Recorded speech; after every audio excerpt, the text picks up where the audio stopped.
When it comes to heroic dads, it's hard to outdo the emperor penguin. But a newly released study suggests the reality may fall short of the legend. Male emperor penguins are famous for going without food for up to 115 days while they mate and then shelter a solitary egg from the brutal winter winds.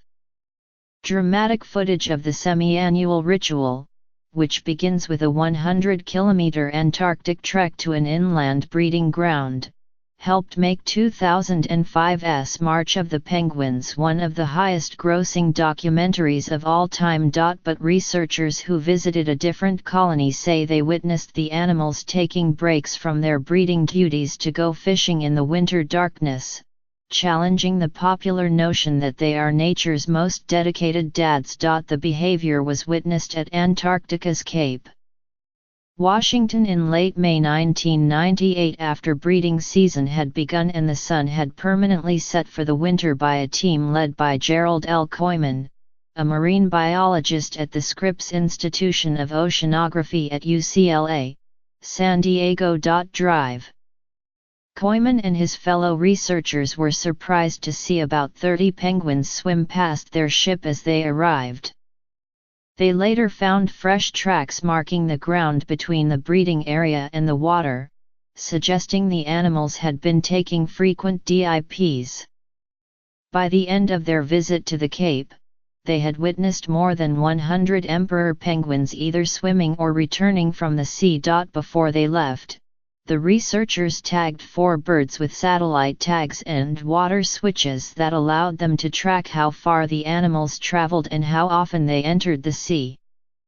The data confirmed that the penguins continued to take moonlight swims throughout the breeding season.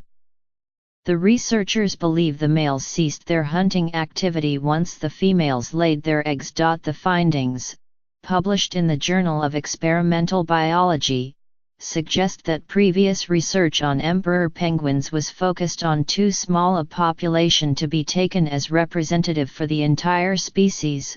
Dr. Koyman said almost all the studies about winter breeding have been conducted from the research station Dumont d'Urville, which is about 100 meters away from a colony, he said. That colony, which was prominently featured in March of the Penguins, is also 100 kilometers from the ice edge, making it impossible for penguins that breed there to take breaks for fishing. The colony that Dr. Koyman observed was farther south than Dumont d'Urville, and was located only about 10 kilometers from the ice edge. Thus the authors suggest that the length of a fast depends largely on the breeding colony's proximity to water. The male emperor penguins in Cape Washington probably fast for about 65 days, they estimated. Additionally, the discovery that penguins who are believed to be visual hunters can successfully hunt in the dark may be good news for a species that is contending with loss of habitat because of a warming planet. Researchers have expressed concern that the loss of stable ice in Antarctica could make it difficult for the animal to perform their breeding ritual if there's global warming. The bird has the resilience to go south, where they will continue to have stable sea ice for breeding that they would not have in the northern colonies, said Dr. Koyman. As for why the researchers waited 20 years to publish their findings, Dr. Koyman said he had hoped to return to Cape Washington to conduct a more detailed study. I think that emphasizes the difficulty of observing what we did, he said. But after 20 years I said, well, I think it's time to write something about it.